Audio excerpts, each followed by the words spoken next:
Hello, I'm Claire Chiappetta, and this is Conversations with Claire. Our guest on the podcast today is Claire Sanama. She is co-creator and host of the podcast Final Days on Earth. She seeks to bring justice to families and honor the victims who suffered mysterious deaths. Dive in with us to hear about how Claire creates compelling stories. Welcome, Claire Sanama. It's so nice to have you here. Thanks for having me. So tell me a little bit about really your background. How did you start in television before you began the podcast? We're going to talk a lot about the podcast, but I thought we'd talk a little bit about your background. Sure. So television was never something I planned on. It was a total surprise turn for me. I'd always wanted to be a journalist, always worked in a reporting capacity. My first job in journalism was a kids newspaper that I started in elementary school. Wow. That was called Kids News. And I delivered it, on my bicycle around the neighborhood and sold it to neighbors and doctors' offices and things like that. So I caught the reporting bug very early. And then, I went into the Peace Corps after college. And did some writing while I was there for some different outlets, including the Wall Street Journal, talking about, how the Peace Corps had evolved over 50 years that it had been in existence at that time. And then from there, I went and worked at local newspapers. My first job was People Newspapers here in Dallas. Wow, as a child, when you were dreaming of being a journalist, do you remember sort of what attracted you to it? What was it that you sort of dreamed of doing? I wanted to be the quintessential newspaper reporter. That was the dream job to me. I read the Houston Chronicle every morning. We got it thrown on our doorstep, and it was always laid out on the kitchen table. Yes. And I loved the feel of the newspaper. I loved looking at the layout of the stories, what made it, on the front page. I was a huge sports fan, still am, but especially as a kid, and loved reading the sports section. And I was just always interested in great storytelling and the way that people would report out stories. And I wanted to be that reporter, from a very young age. And I found stories around my neighborhood and was writing them and designing them, on the page and making the copies, Kinko's. Nice. And, it was really something that, was just a pure love from a young age. I never wanted to be anything else but a journalist. I talk to a lot of journalists who say that. I know for myself, that was the same thing. That was your dream. That was what I always wanted to do. I don't know, looking back, and I kind of would have the same answer. It's interesting. Tell me about, fast forward and you find yourself working at CBS on 48 Hours, which is, to those who aren't in the industry, sort of a very interesting broadcast, because you are faced, it's murder, and it's murder, it's trials, occasionally they do a special on a different topic, but it's usually always something that is a mystery, right? Yes. So talk a little bit about that. You find yourself there, and what enthralled you, or what did you love about working on that broadcast? Yeah, I say my career came the way it, came to be the way it is, just one story at a time. And one story led to the next, and I ended up covering some true crime stories in local media that got me on the radar for the national crime shows.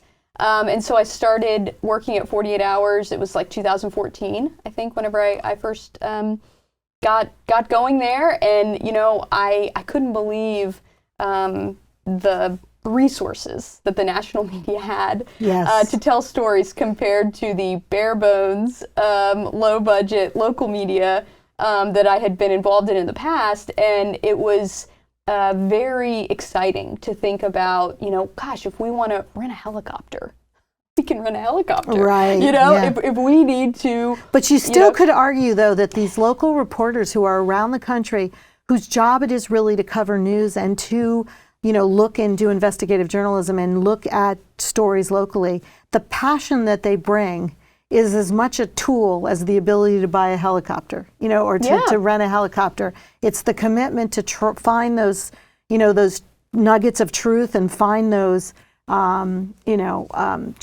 just facts that move the story forward that really are helpful. So it doesn't surprise me that they soon discovered you. But when you got to the networks and you saw, oh my gosh, now I have all these tools too, talk about that. Yeah. Yeah, it all starts with great storytelling, and I think the people that are passionate about telling great stories, I always tell like young journalists, the best job in journalism is any job in journalism because cream rises to the top.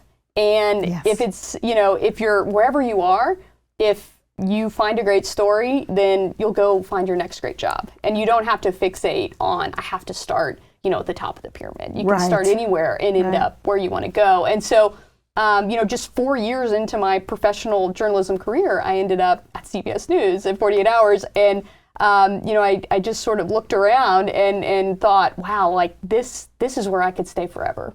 And I really believed that at the time, and I stayed for the equivalent of forever, in How long was my kind that? of world, 8 years. Yeah, that is actually a long time, yeah. Very long time, Yes. yeah. So, I was so enthralled by, the amount of resources that they had, and not just the ability to rent a helicopter, but which was very cool, but the number of people that would work on a story, and the Yes. fact that you would have so many different people helping you ferret out the truth and dig up documents and knock on doors and get interviews and secure interview spaces and think about the lighting and the sound, and you didn't have to do it all yourself. And the idea that you had all these, wonderful people to rely on and this team atmosphere, and that everyone had, there was enough jobs to go around, enough roles on the story to go around that everyone kind of had their specific lane, and we would all mix and mingle and help, but it wasn't like a one-woman show or a two-person show, and that was very exciting, because in the local media,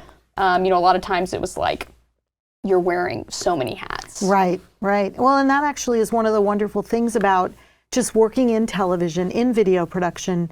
It's a collaborative process. I always say, if you want to do it alone, you should just become a writer, right? Right. But in television journalism, everybody contributes. And ultimately, though, it is the producer's vision and the reporter's vision. It rises to the top, and I guess they'd kind of, I'd kind of submit that they duke it out to see who, who really gets the final straw, right? Or the final veto on the information.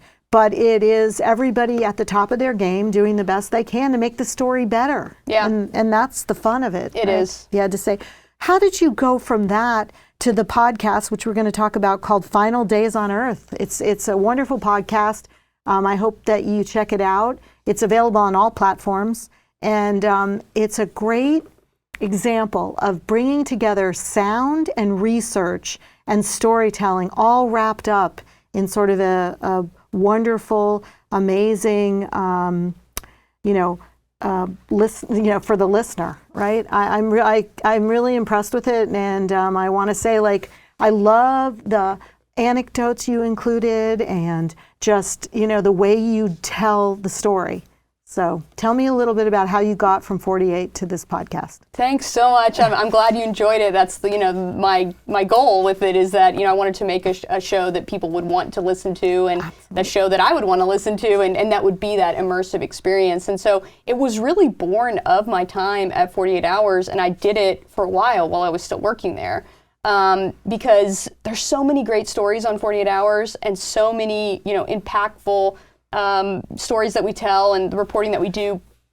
At the same time, it's only 42 minutes of content. Right. Now that is an unbelievable amount of time compared to most television stories, which are 2 minutes, 12 minutes.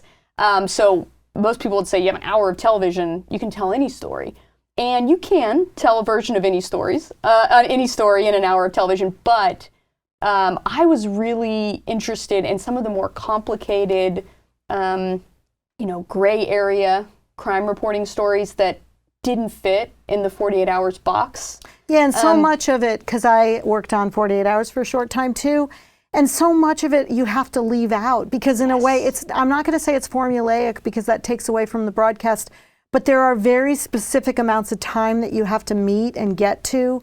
And so in order to do that, you have to make some really hard choices, right? You do. And you also, candidly, there are, you have to include things that kind of make it more watchable.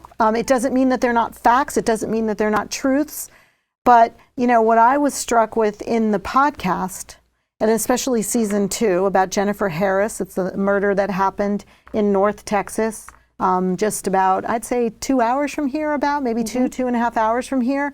A cold case from about 20, now at this point, 23 years ago, if you can believe that.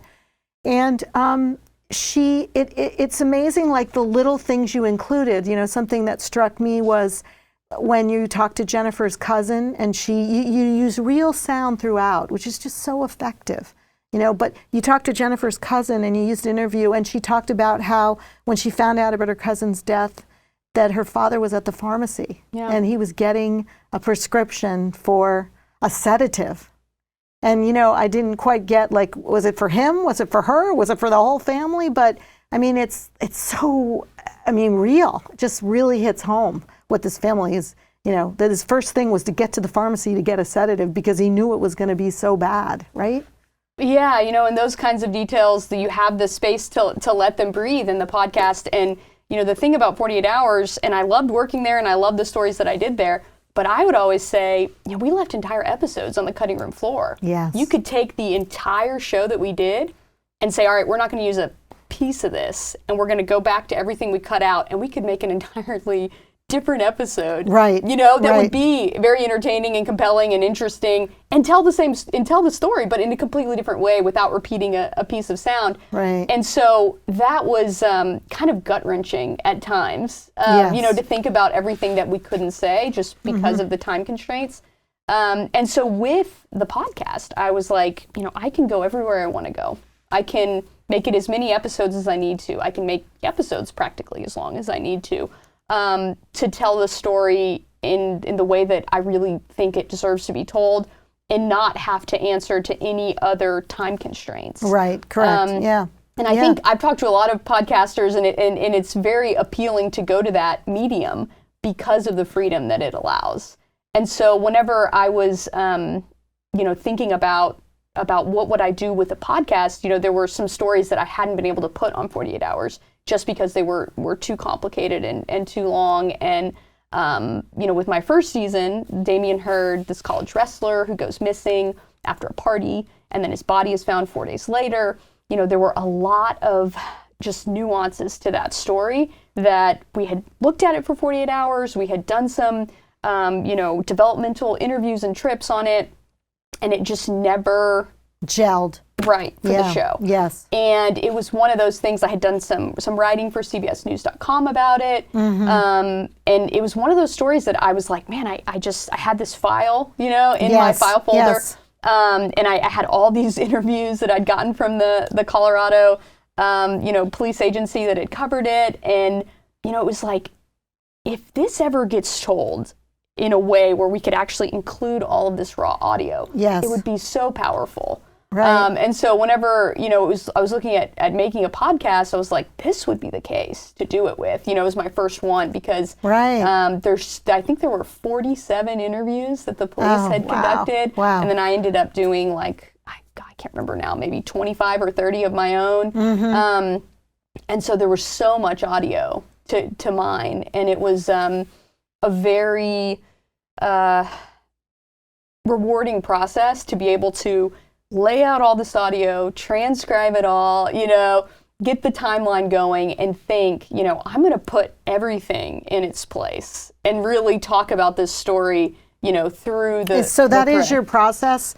Yeah, so I wanted to get a little bit into process because that's something that we are delving into in this podcast. And I think it's really interesting for people to understand, you know, how you work and how you tend to do that, you know, especially in season 2, with Jennifer Harris. I was going to ask you first, why did you choose that? What, you know, and now we know why you chose the first year for the first season, but for the second season, why did you choose Jennifer Harris? And then how did you go about like really choosing some anecdotes and not including others? Yeah, so I chose the Jennifer Harris case for my second season. It was coming up on the 20th anniversary at the time, and the case was still unsolved. It still is unsolved. And I had actually been able to do a 48 Hours episode on it called Murder on the Red River. Yes. That I think came out in 2018. And, you know, there's always so much hope when a story comes out to a wider audience that something's going to shake loose. Break. Yeah, Yes, you know? yeah. Mhm. And when it came out in 2018, we had this momentum. We had hoped that something might happen with the case. And, weeks pass, months, years, and nothing changes. Right. And I had continued to, communicate with the victim's family, with the sheriff's department, because the new sheriff had basically run on, I'm going to reinvestigate this case. I'm going to reopen it. We're not going to, leave any stone unturned. And so I thought, what better case to go back and look at than, this cold case murder that's still unsolved, that I have a sheriff's office completely willing to work with me and to give me the full case file. Now, in Damien's case, I had open records requests that were fulfilled, but I didn't have the full cooperation of the Gunnison Police Department. Interesting. Not by a long shot. They, to their credit, they fulfilled their duty under the law to release the records to me, but they would never grant me an interview with any of their investigators. I called many times. I showed up in person. They eventually met with me off the record and just said, we're never going to do this. But the idea that I could tell the story with law enforcement was very appealing to me. And I wanted to, see what we could do together. And so putting that second season together was very different because I was able to actually work with law enforcement instead of, having to just go, through the legal processes and get whatever I could, but not have that personal, I get it. Cooperation and connection. So how do you, but still, I guess I'd love to get back to, and I don't want to think people, I'm sure you don't want to leave people with the impression that it's like, okay, we're going to throw everything in the kitchen sink. Right. Because that isn't it either.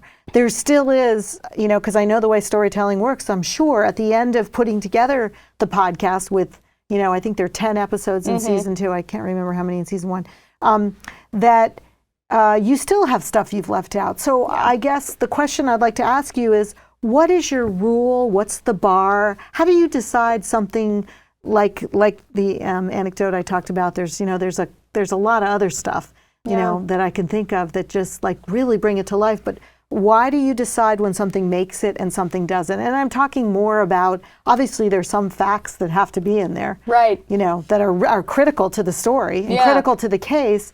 But there's a lot of color, a lot of emotion.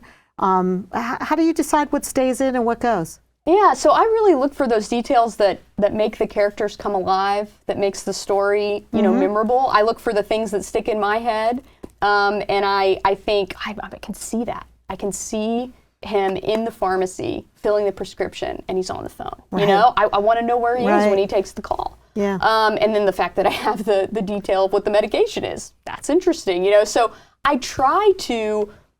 So I go through and I make a timeline of the case. That's like my initial First thing you process. do, Timeline, characters, and that's really born of 48 hours. That's a lot of how we do it. I could tell you the correspondents I've worked with who the first thing they do, even in a minute 30 story, the first thing they're doing is listing all their elements and figuring out, So that's pretty typical when you're doing the kind of storytelling we do. Yes. Yeah, and then I always have like my, bulleted list of like, these are kind of my favorite details that I would love to be able to include. Yes, and I break it down by episode, and like the way I've developed the Final Days on Earth universe, it's not every true crime case that can be a Final Days on Earth story. It has to be, you have to, number one, start with a body. Because I'm not going to do missing people that we don't know if they're alive or dead, right? It's the final days on Earth. So we start with the body. When I'm developing if this can be a story for Final Days, we start with that, and then I go backwards.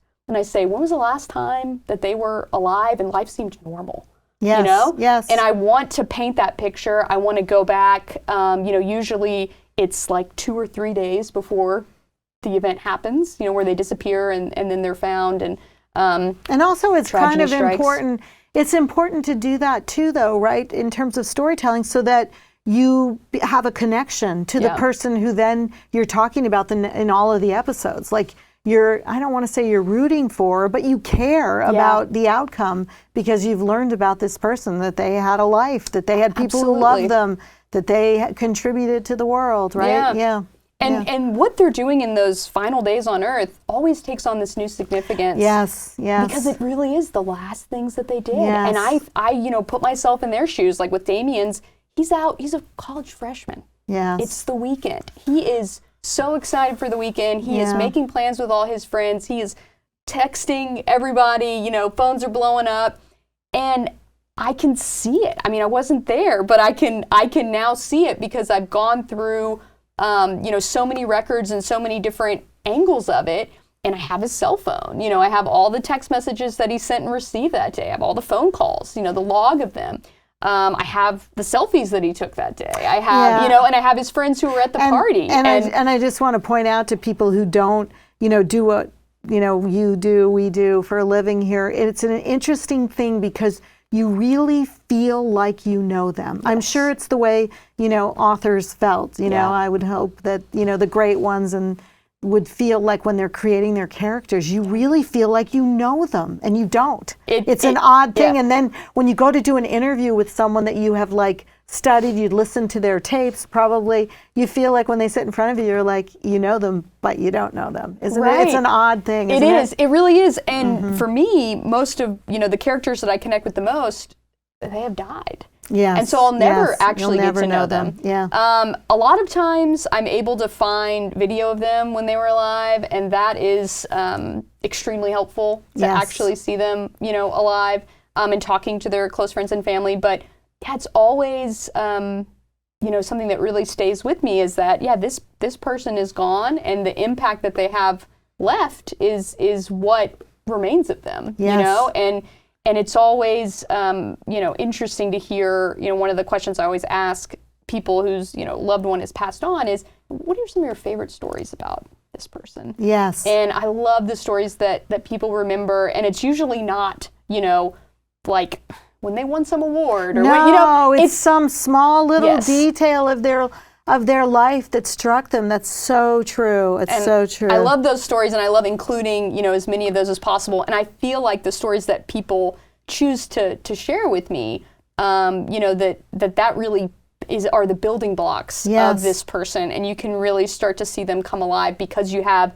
you know, I try to start with the people absolutely closest to them, you know, because I think they know them the best, you know, and then move out, you know, from there. But to have all these different, you know, stories that really come together to bring this person to life, and to try to understand how their life ended and why, and, you know, as I say in the podcast, who, if anyone, you know, is responsible for their death. So I have to ask, because I know that people who, you know, there is a fascination with true crime. There you know, was of late over the last couple of years. It's become bigger business. But I have to say, as someone who worked in it, and you certainly have put your time in, you know, why stay in this genre? Because people who aren't interested in this genre, I think they always ask that, you know, like, have you ever been asked, you've been on a panel or something, why do you not report the good news? You know, so how do you answer that? Why does it still attract you? You know, I look at it as death, you know, when you're taken before your time, when it's an unnatural death, you know, it's one of the most, like, unnatural things that can really happen. Yes. It's not the way it's supposed to be, right? It is the anomaly. You're not supposed to die at 19. You're not supposed to die at 28, you know, my first two seasons. Yes. And so you look at those outliers as a storyteller, and you say, why did this happen? Right. And, you know, I feel like true crime has this hold on me, because whether or not I report on it, whether or not to tell the stories, these cases are still happening. And so to be a responsible reporter and to go into these victims' families and say, I want to tell your story and have it told in a way that you will be, you know, fully represented, and you'll get to have some agency. Because whenever this happens, when some loved one is taken from them, that's the most violated that they'll probably ever feel in their lives, right? Yes. And they have no control in that moment. They get that phone call, they get that knock on their door, and it's the worst news. And they have to learn how to pick up their lives and move on. Right. And it's this story of resilience. It's this story of personal growth. It's this story of, for the people, you know, the around human them, spirit. And how do you move on from the worst thing that's ever happened to you? And I am so, like, in awe of people who can have these tragedies that are so unjust, that are so unfair, that these people did nothing wrong. to have this happen in their life. And it's, you wouldn't blame them if they became bitter and, cynical people and all of that.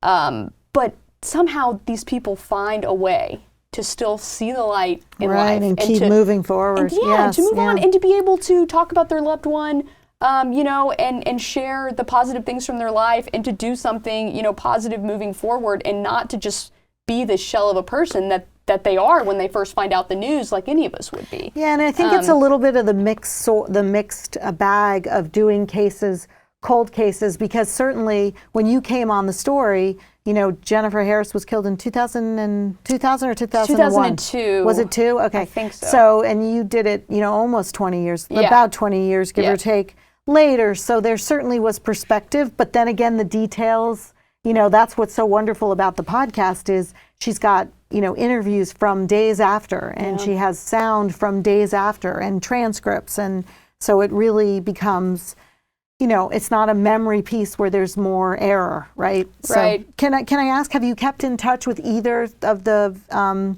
victims' families from the season 1 or season 2? Yes, I'm still in touch with both of them.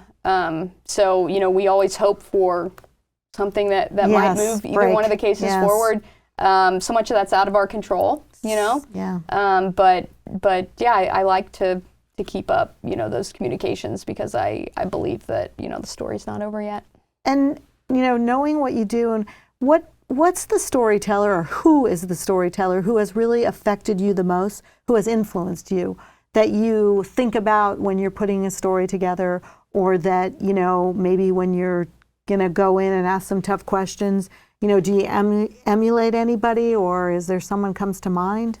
So, growing up, I was such a newspaper junkie, reading all the different Chronicle reporters at the time.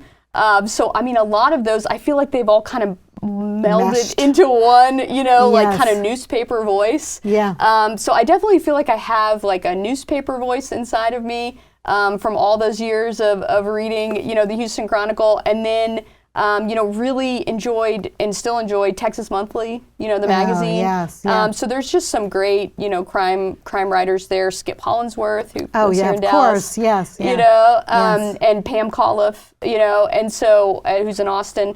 So I love, and the magazine style is different, from the newspaper. Right. So to have those kind of magazine voices, and then from television, there's certain lines I will always hear in Peter Van Zandt's voice. Interesting. And Maureen Maher as well. Yeah. I know is a mutual friend of ours. So there are just certain ways that they had about answering questions, asking questions, and reporting that stick with me. Yeah. No, both of them are they're both 48 hours, or were at one time. Can I ask you, we always kind of, keeping it to storytelling, what books or, stories, I always say streaming right now, what kind of things are interesting to you or that you're watching, the latest, greatest? Yeah, so I just watched the Boston Marathon yes, the movie. docuseries on Netflix, and that was really good. I remember when the Boston Marathon bombing investigation, was going on, and I was actually, it was just a crazy time in my personal life. I was going back and forth Louisiana. My grandfather was dying, and I was traveling back and forth on those roads and listening to NPR the whole time. Yes. And my sister was with me, and we were listening to this manhunt as it was unfolding. Right. And we, had this really vivid memory of that time, and it was personally tragic. It and was live on. They were found in Watertown, Massachusetts, in a boat, hidden in a boat in the backyard. And we had driven all the way to Louisiana and all the way back, and we're in the driveway of my parents, my childhood home. Yes. And we couldn't get out of the car because, and then they were like, they found him, found him, and we were just like, this is unreal. And it was just like, just this really memorable time. So watching that. That docuseries brought me back there, and I thought it was really well done. Yeah. Okay, and I think we'll end with, what is your favorite book right now? Is there anything you're reading? Yeah, so I just finished, recently I finished The Sun The Sun Does Shine. Oh. Anthony Ray Hinton. Wow.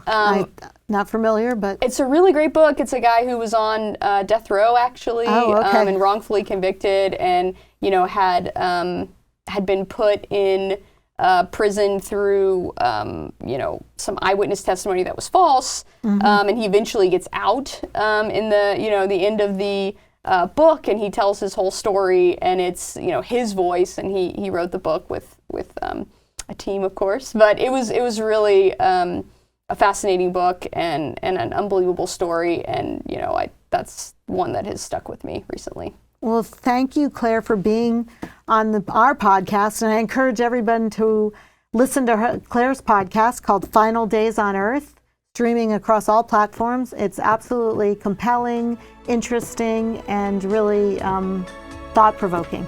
So thanks so much. Thanks for having me.